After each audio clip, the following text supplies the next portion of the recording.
Now, turning to the program, I have the honor of introducing our speakers. Adam Procell is the City of Milwaukee's Office of Community Wellness and Safety Director, the group formerly known as the Office of Violent Prevention. He was appointed by Mayor Cavalier Johnson just 3 months ago. It's fair to say he arrived in the position with a most unusual background, which his supporters say give him a unique and valuable perspective on reducing violence. In our program today, Adam's colleague, Jeff Fleming, from the Office of Mayor Johnson, will serve as the moderator. Please join me in welcoming Adam and Jeff to the stage.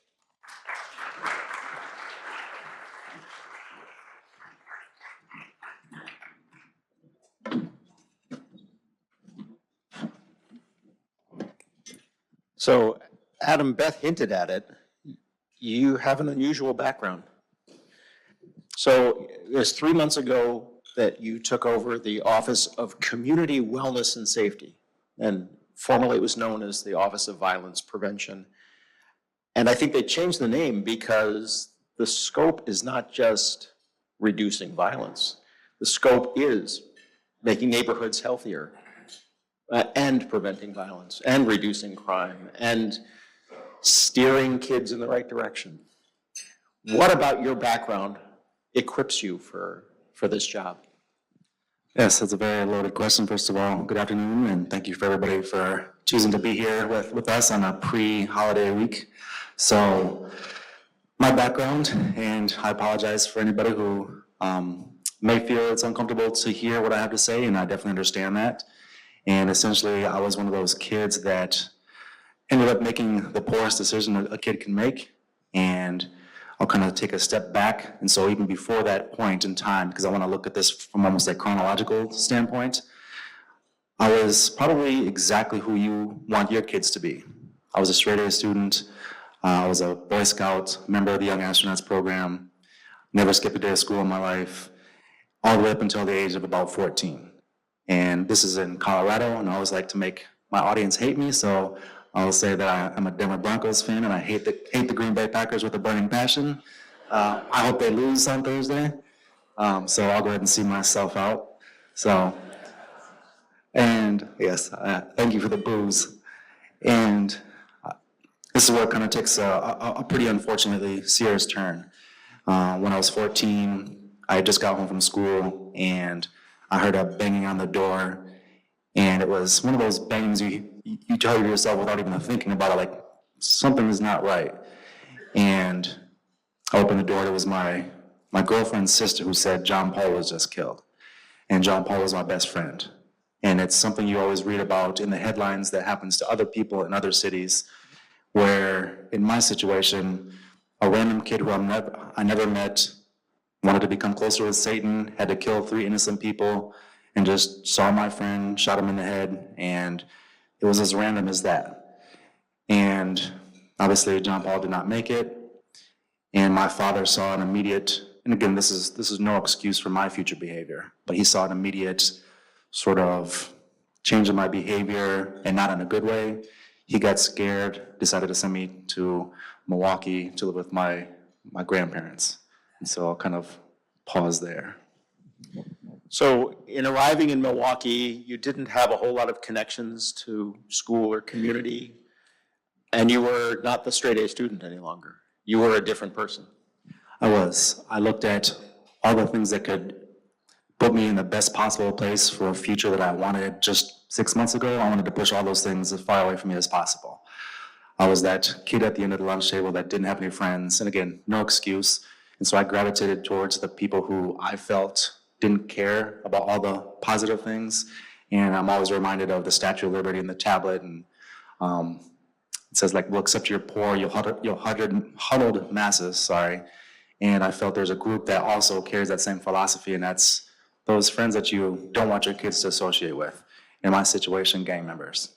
And this is where it gets really uncomfortable. I joined the gang. I felt it was in my best interest as a 14-year-old to attach to a group of people that accepted me for me, or so I thought. And I wasn't a gang member for long, and there's just no easy way to say it.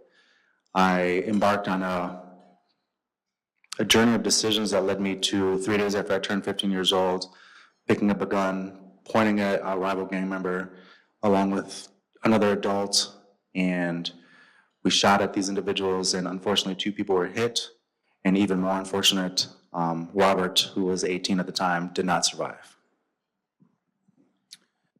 So that's pretty dramatic for a 15-year-old. And what were the consequences?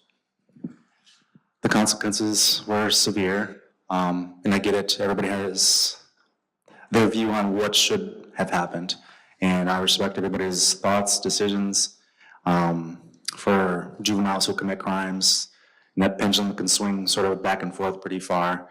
I was waived into the adult court system, tried as an adult, and sentenced to life in prison for Robert's death, and then sentenced to a concurrent term of 25 years for the individual who was shot in the leg and survived, and then sent to the adult prison system.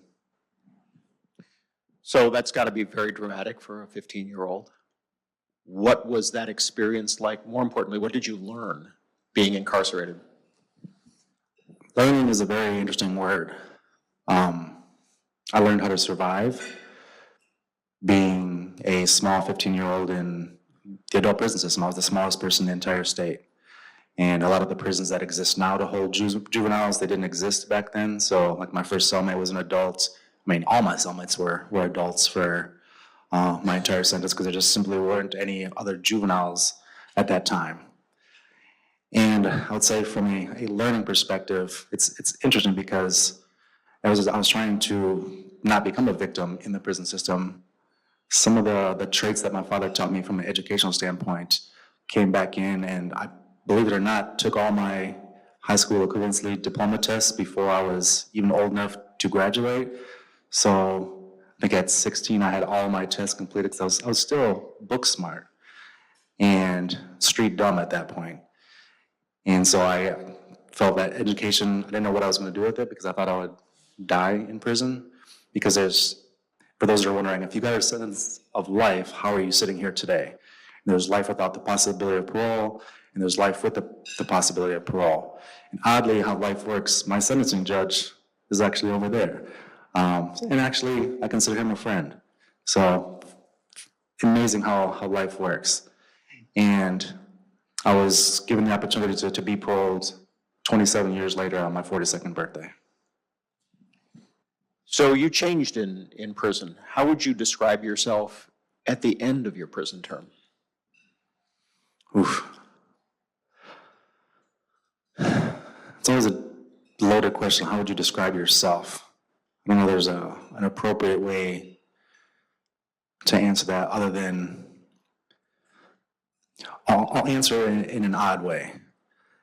About 10 years into my prison sentence, the Milwaukee Journal published an article about my anti-gang work in prison. Because obviously, for me to be here, I had to make a lot of corrective action in my life, which I did after 4 years in solitary confinement. And I renounced my gang affiliation, dedicated my life to working with kids, trying to help them stay out of gangs, prisons, and making decisions like I did. I'd publish a book from inside detailing the gang culture. And this article detailed that, and my victim's father, David, happened across it.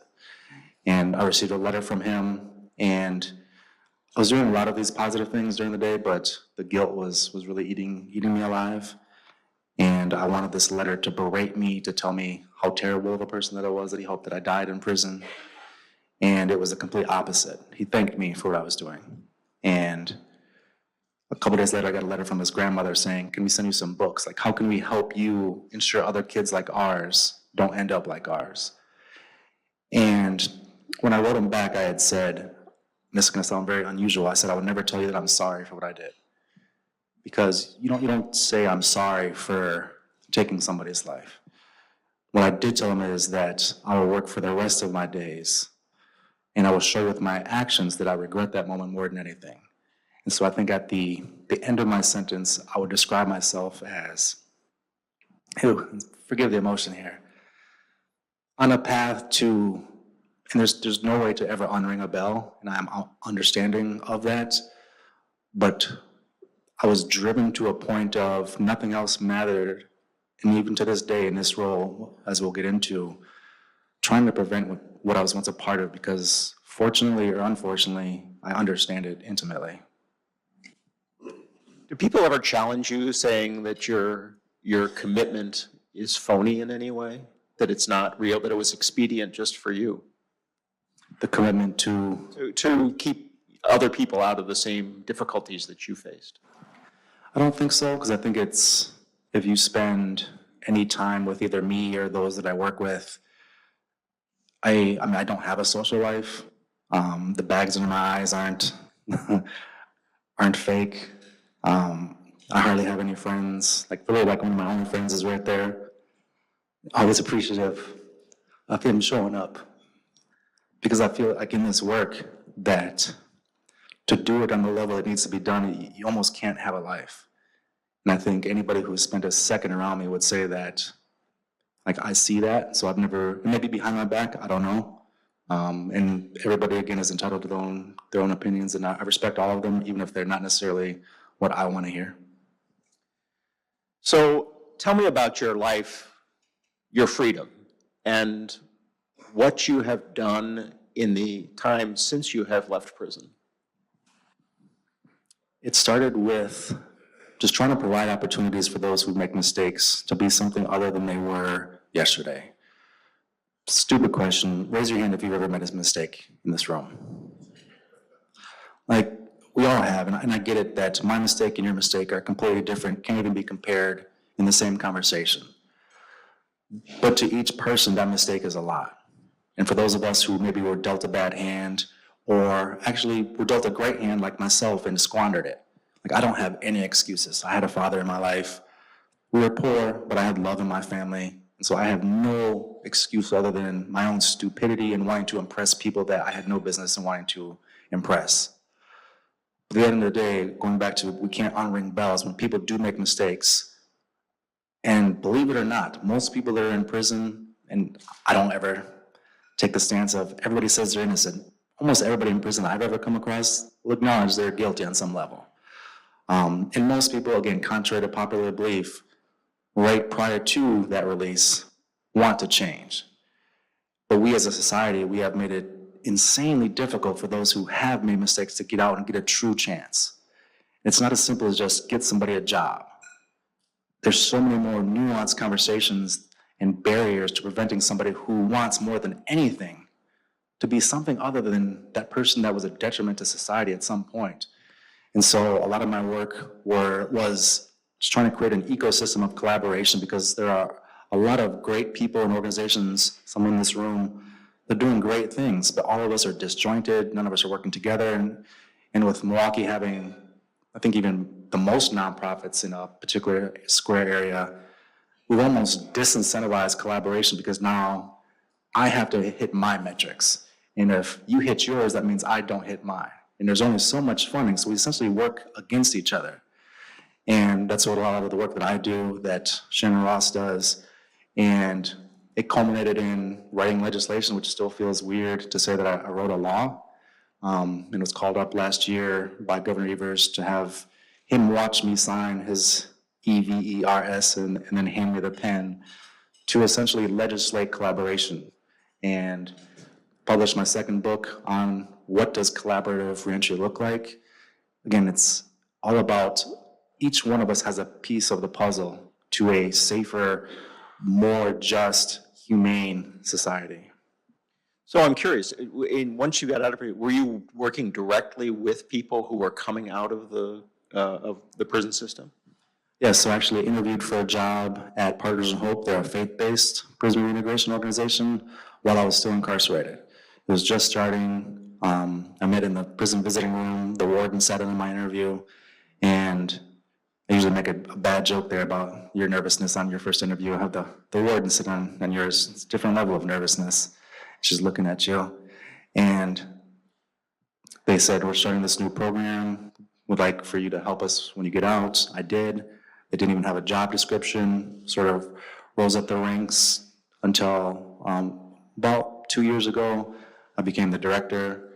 And they take a different stance. They take a pro-law enforcement stance in the reentry ecosystem, which is not typically normal, but I feel that this community to be safer, we have to both be with the police, support the police, but then offer supportive services to keep people from engaging with the police on the first side. We don't have to water down each side to make each side feel better. I think that's what's part of the problem. Well, I was going to say, the law enforcement people that I've had contact with have been very positive about your growth and advancement. How did you develop that relationship with the law enforcement side of reintegration? I think, well, God, first and foremost, he's a comedian and had my sister marry a cop. And so I think the first 3 months I was out, he graduated the police academy, and I found myself at his graduation in a room. If anybody's been to the Fire and Police Academy, hundreds of cops. I looked around like, this is just great. This is hilarious. And then 2020, George Floyd happened. And the way my brain works is, if we care about how police treat people, go to the place where they're trained, and that's the police academy. And sorry to bore anybody if they know this, but I actually went undercover, got permission to go undercover into the police academy as Lieutenant Mark Smith from Detroit. And they gave me a gold badge and everything, and I was like, this is interesting. Covered up my tattoos, and I presented to the whole entire recruit class and the command staff as if I was a police officer. I knew these young gung-ho, let's get the bad guys off the street, police officer or police recruits would not hear anything a convicted criminal had to say. And I wanted them to understand the importance of, why do you need to care about what happens to somebody after you put those handcuffs on, and then more importantly, after they come off? Because if you look at a lot of these police shootings across the country, they often involve obviously police officers, but the formerly incarcerated. So if we understand that's a tension point, well, let's address it as opposed to screaming about it from different sides of the room. And so I developed a couple programs where I actually went to a junkyard. Actually, it might have been in this suit. Got a permission from the owner to give us a truck. He cut it in half. We brought it down to our offices, and then we role reverse traffic stops. Because if you look at all of these police shootings, they happen at traffic stops. So let's lean into it. So the men and women that would come through my program, they become police officers. They get the gun belt that has a gun that shoots air, and the police officers at the police academy, they'll be the drivers. And we do these different scenarios and teach traffic stop etiquette. And it helps each side understand how quickly it can escalate if either side starts to devalue the other as less than human. And our guys and girls will get shot every single time. And you'll always see them kind of like flinch when the driver who had a gun, because they'll pat them down like literally like an actual traffic stop. So again, rather than just saying, you suck at your job, police department, or once a criminal, always criminal, you're a piece of S, you'll never be anything other than what you were yesterday, let's start to see each other as human. And so I just tried to create different programs where we bring people together, we eat together. You now have to eat, if you're a police officer or a police cadet, before you can get your gun and your badge. It's processed now. You have to have dinner with somebody who's been formerly incarcerated.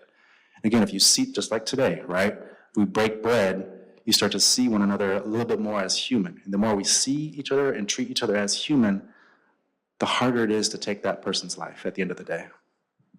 Let me roll back a minute. Now, when they learned you were not a visiting police officer from Detroit lecturing them, when they learned your real story, what was their reaction? Well, I was trying to not, in the interest of time, talk about how that unveiling came, but it was a day actually kind of like today. It was cold and raining, and I didn't tell them who I was there, but I snuck away to the cemetery where there was a police officer who was murdered. And I put on an orange prison jumpsuit. They loaded all 84 recruits and the command staff on 2 tour buses and drove them to the cemetery. And I had a sound system set up and 2 signs, pictures actually. One of the fallen officer who was murdered in 2018 and one of the individual who murdered the police officer. And they got off the bus, they saw me in the prison county jail jumpsuit. They're like, well, what are we doing in the cemetery? It's raining, it's cold, why? We're at an officer's gravesite. And that's when I said, because I dropped a breadcrumb. I was like, there's gonna be cases you come across that you'll never be able to unsee, unhear. And for me, there's this 15-year-old great kid, threw his life away by making the poorest decision, and I never forgot about that as an officer. So when they surrounded me in the cemetery, I said, that wasn't an untruth. It was the truth. The only thing I left out was that 15-year-old was me. And in 2018, 2 people were released. The individual that murdered this police officer and myself, and we knew each other. He went right back to his old way of life. No excuse. The onus of responsibility is on him. But if we could have provided more resources for him to not be that same person again, this officer might still be alive. And so, believe it or not, I still have recruits to this day from the class of 2020 that'll come up to me and say, well, that day was the best part of my police academy journey. And so it's been overwhelmingly positive. And for those who follow news reports and media, when I was appointed, believe it or not, some of my most staunch supporters were police officers and crime survivors. The two groups of people that you think would be on the exact opposite end of the spectrum. Well, let's talk about your appointment. I've been an observer of City Hall, either outside or inside City Hall, and I have never seen a more unusual appointment than took place. I'll set it up. Story of my life, Jeff. Well, not just because of your background, but there was a national search to fill the job of Director of the Office of Community Wellness and Safety. There were 3 finalists that the mayor interviewed and had community meetings, and then all of a sudden, your name appeared. What happened? Well, you probably know better than me, so it's almost a rhetorical question. You should tell me what happened. I wasn't privy to those side room conversations that happen in darkness that I envision happens in the mayor's office. It was quite simple. I got a call from the chief of staff who, going back to my work with the police department, who was the chief of staff at the police department, explained to me just what you had said, and they felt that really based on 2 criteria. One, I understand violence because I was immersed in it for so long. And then 2, just my collaborative mindset, always wanting to work with people that don't necessarily want to work together, whether it's the police, the formerly incarcerated Democrats, Republicans. I don't care who you are, who you subscribe to. Like, we are all a part of this. I think those were the 2, again, if I'm speaking for them, at least from my understanding, those were the 2 reasons they felt that I would be a good candidate for this position. So you're now the Director of the Office of Community Wellness and Safety. You've been immersed in the politics of the job. You've been immersed in the day-to-day operations of the department and the work literally on the streets of Milwaukee. Tell me a little bit about how you, now 3 months into it, how you feel about the department, the Office of Community Wellness and Safety. Yeah, I'm looking at the clock and we only have 10 minutes to tell you about how my entire life has changed. It's tough. There's things that I expected because it's not like I was disconnected altogether. Some of our youth mentors in our youth program were violence interrupters, worked for our office or were funded by our office. So I had touch points and a general understanding. 2 things that I didn't necessarily understand were the politics and being thrust in the center of a battle between different opposing sides and viewpoints, which culminated today in the Common Council overriding the mayor's veto. And as of January 1st, I will be my own department now. So that's a fascinating turn of events here to create a whole department in a month over the holiday season with no budget and no structure. So that'll be fascinatingly fun. We won't leave you alone. Yeah, I won't let you. And I think the part that, and some of the emotion that you're seeing, it's not necessarily like my best friend. I couldn't care less about him. Just ignore him if you happen to see him. It's finding ways to come out in that, and I go back and forth. There's a part of me that feels I am the best person for this position based on my actions as a 15-year-old. But what I've really, really struggled in is being unable to compartmentalize every siren that I hear. I take that on. And now it's like I haven't responded on social media since I've taken this role. I don't look at a newspaper. It's not that I get the crime updates, so I see them. But I've been unable to separate, I did this to the community. And the weight that is pushing on me, it's really pushed me to push, sorry to use that word so many times, push all those that are close to me sort of away. Because like there's no time, I can't give them anything because I'm using every single ounce of strength that I have, bless you, to be able to understand that my actions as a 15-year-old don't equate to the shooting that just happened last night. And that's what I did to this community. But I've really been struggling at that, and it's been tough. And so it reminds me of being back in prison, where to survive being a kid in prison, you have to shut off your emotions. There's just no other way to do it. And I've done a lot of work to re-engage with my emotions post-release, but now I find that to deal with that guilt coming back, I'm having to shut off my emotions again. And then unfortunately, the people that I care about, again, though my circle is small, they're suffering. Like my sister's birthday was this last weekend, and I cooked her breakfast, her and my aunt. And they're like, "Are you angry?" I'm like, "You're the only people I love in this whole entire world." I'm not angry. It's just I'm constantly thinking about how can I prevent what happened last night? What can I do to prevent another future me from becoming a me? And like, there's nothing left for anybody else. I'll digress a moment. You need to take care of yourself because you're going to be more effective when you do take care of yourself. We'll take this as a break now because you have some slides you wanted to share. Sure, and we'll kind of just brush through these.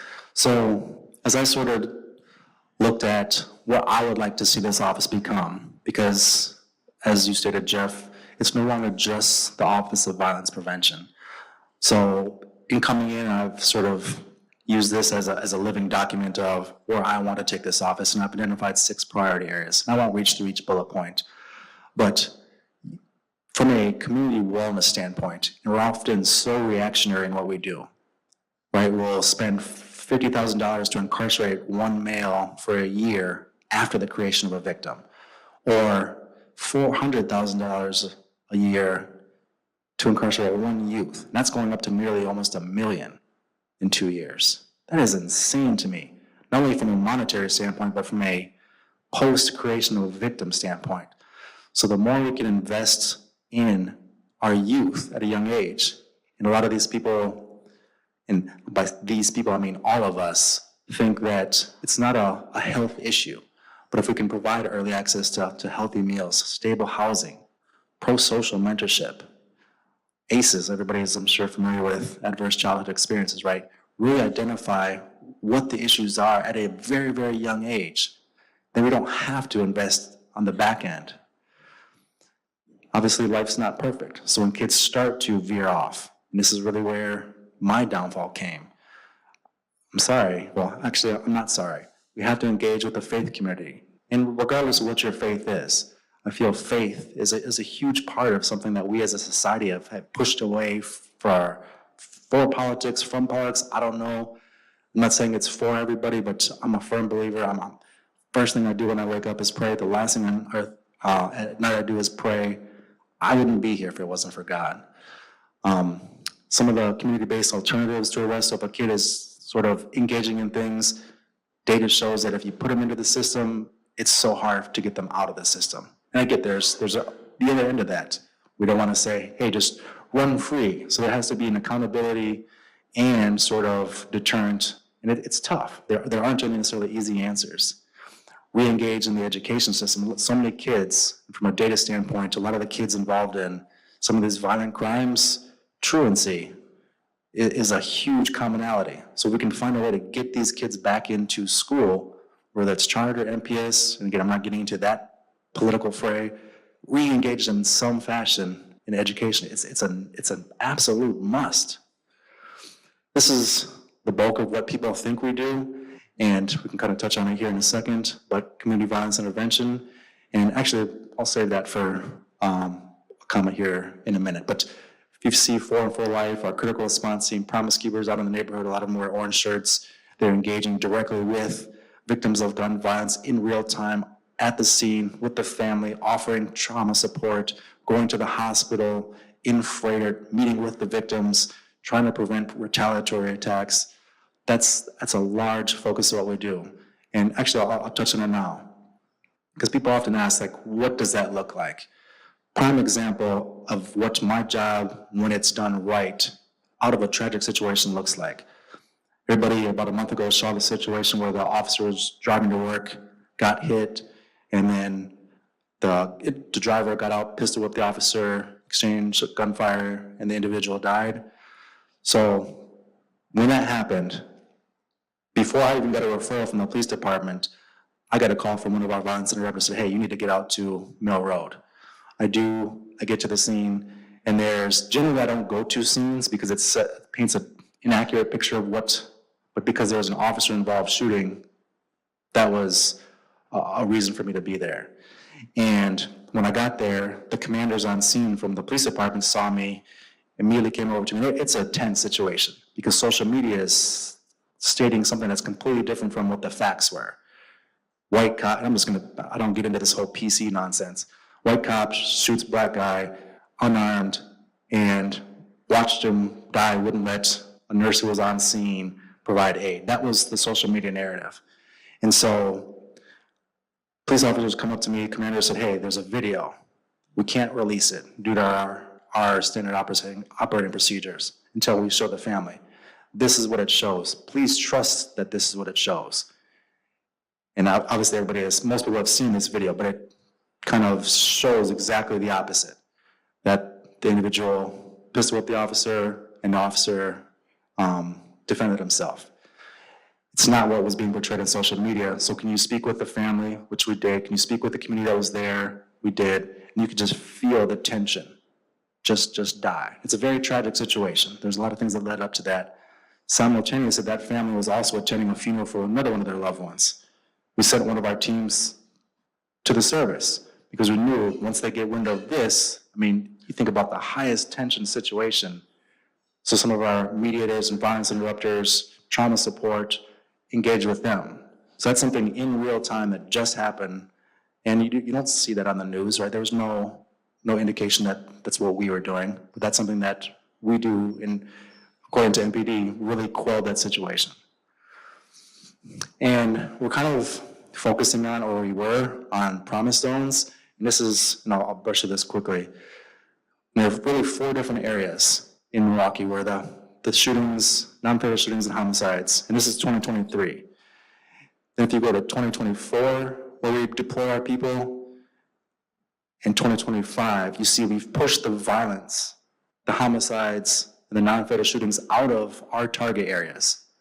So this would show from a data standpoint that what we are doing does work. Now this means we can't keep these zones static, and that's sort of where I want to go away from a static promise zone to we'll follow the data and address micro hotspots. And that's why the top left there, that's sort of outside of our zone right now. For 2026, we have to say, it doesn't matter what these static zones are, we have to follow the data.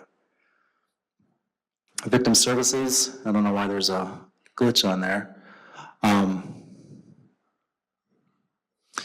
Definitely want to lean into hurt people. So we lead the domestic violence task force. Last night I was on a ride along with our street outreach team for the Benedict Center to see women. That is heartbreaking to see what some of these women are going through. I'm one of these people that I'll go on ride-alongs with the police, the fire, Frederick Hospital, the street outreach team. We have to find a way to help these women who are being trafficked. Reentry, reintegration, there's never been a formal partnership between our office and the reentry ecosystem, trying to provide a more coordinated approach.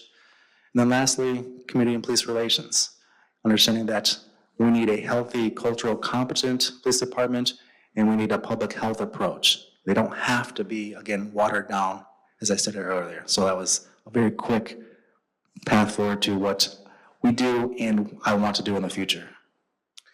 So I did warn you about this question. Before we turn to questions from the audience.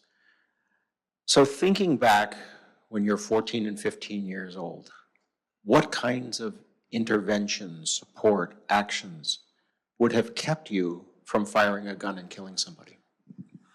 Yeah, and you say you forewarned me like 18 minutes ago about this question, so I'll put that in quotes. And it's tough, because I think a big problem we as a society embark on is we think what works for one will work for another. Everybody is different. Everybody's circumstances are different. Everybody comes from a different background. And if you try to say, what could we have told a 15-year-old Adam?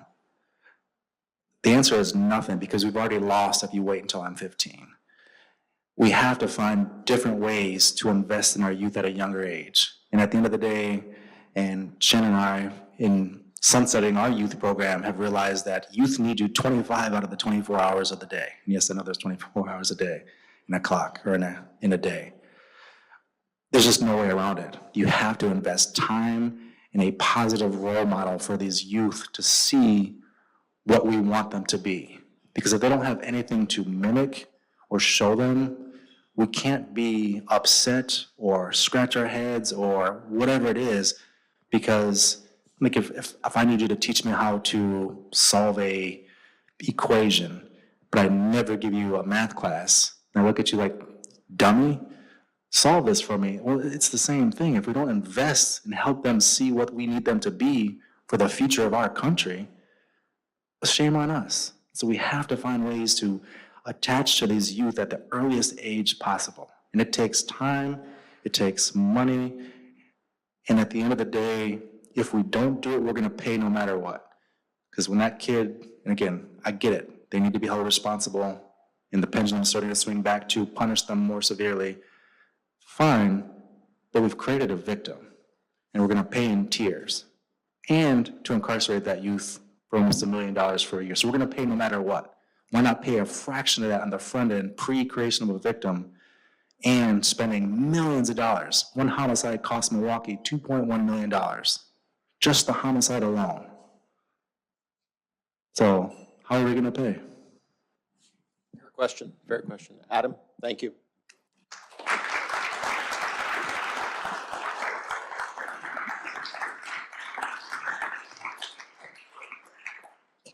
You're welcome to come up and ask Adam a question, and if you can start off by introducing yourself, please. Tom Gale, thank you for being here today, Adam. You and I met before when I hosted the Governor's Prayer Breakfast Speakers Room, and I met your wife there, who has an equally compelling story.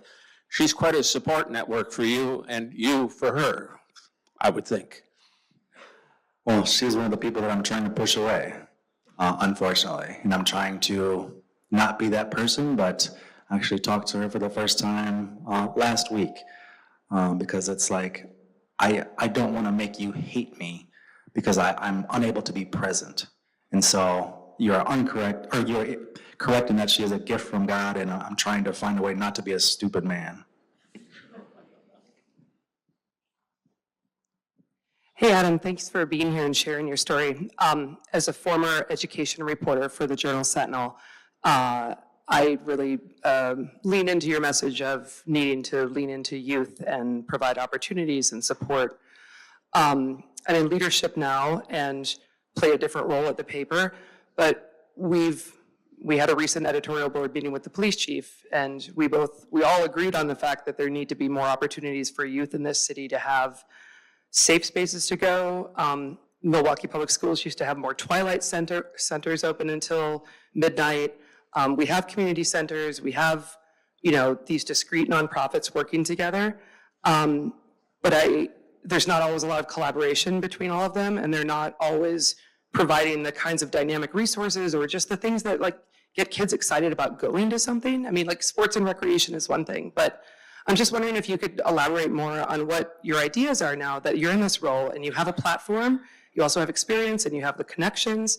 What more could this city be doing with the existing nonprofit resources or with greater collaboration that could provide more entry points for youth in this city that are on a path that you might have been on that could then redirect into something more productive?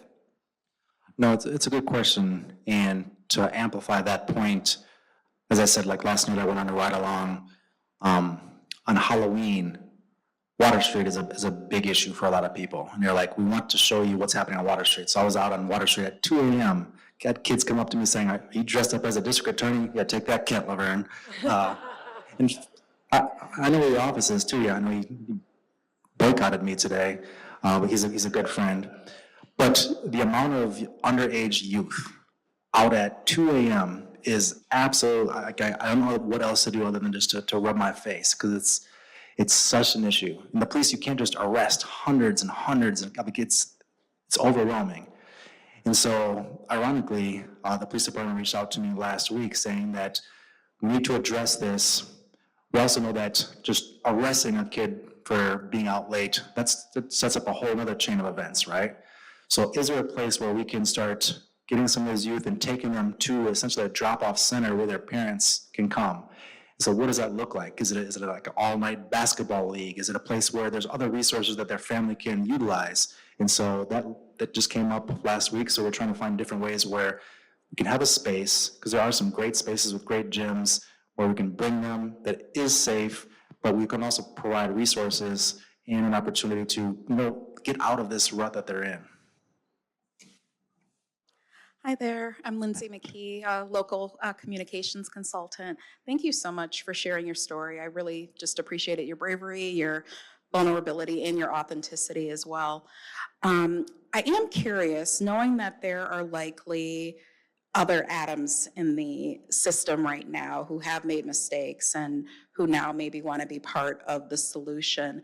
Are there any plans or ways that you're thinking of to possibly engage those individuals who would like to kind of turn things around, not just for themselves, but for the community? Absolutely. It's one of the things I'm most excited about, because my background pre this role has always been in reentry, and now being in a position to where we can, and actually there's talks with Department of Public Works. They're looking for people. The Department of Corrections is wanting to partner. So those are the individuals that are getting out. Can we connect them with the city to make our city look better and provide them an opportunity to maybe get that first job? And so, because if we can get them back into the workforce, and I'm sure if you've heard Kent Lovern speak for any amount of time, he'll say that second chance employment isn't about employment, it's about community safety. And if we can start to reframe, if we can give people a way to lead a non-criminal lifestyle, crime will go down. Stop looking at it as a second chance or an additional job. It truly will make our community safer, so cannot wait to engage with that. Thank you. Hello, Adam. My name's Tim Hunter. I'm a consulting engineer here in Milwaukee.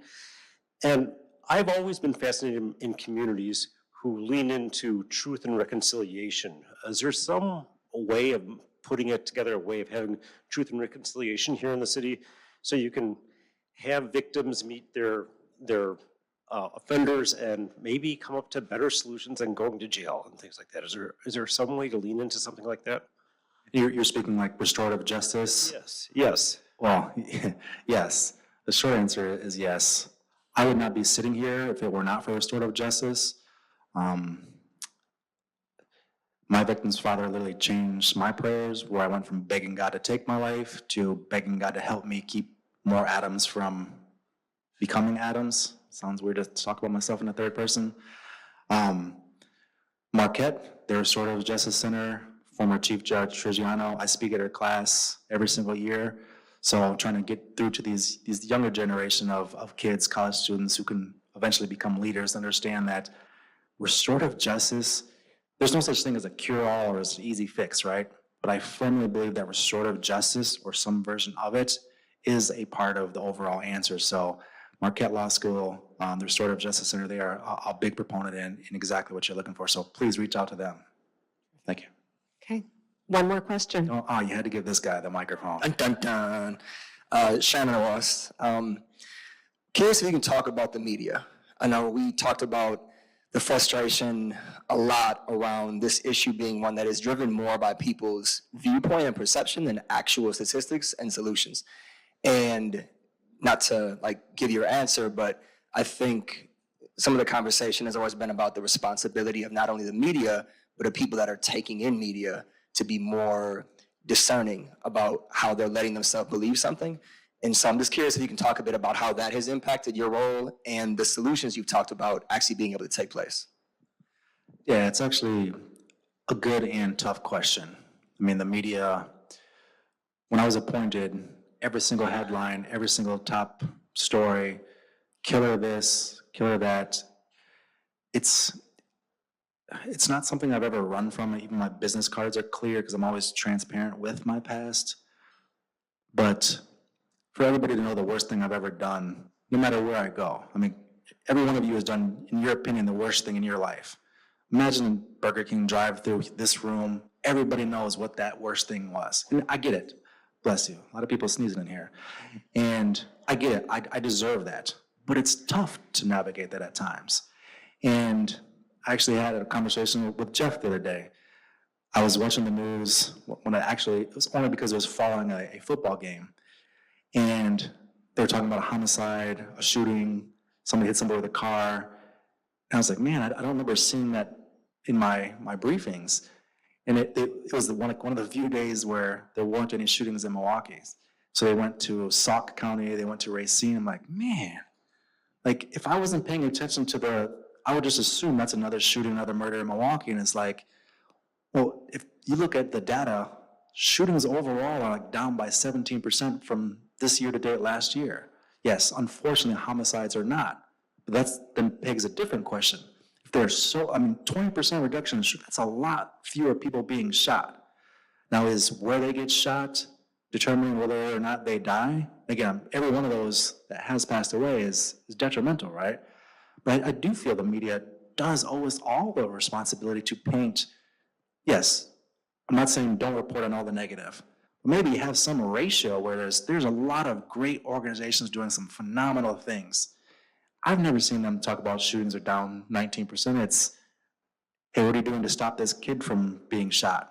And it's like, man, I'm trying not to respond to every single one, because again, that paints me in a inaccurate position of what I'm tasked to do. But I want to be respectful to the media because they have a big part in our ecosystem. So I would love to have a conversation with executives or editors and say like, hey, how can we work together? How can we highlight what some of the things that are being done that are effective? How can you help us even more reach more people? I've always felt that we, and I say we, because I'm a we now, we've pushed media away for various reasons, right? But like, why, again, Democrat, Republican, police, former incarcerated, why can't we find some common ground? They live in this community too, so that's definitely something that I have to do a better job in, is that's engaging and helping us each understand our roles. So hope that answers it a little bit. Thank you so much, Adam, and thank you, Jeff. Thank you.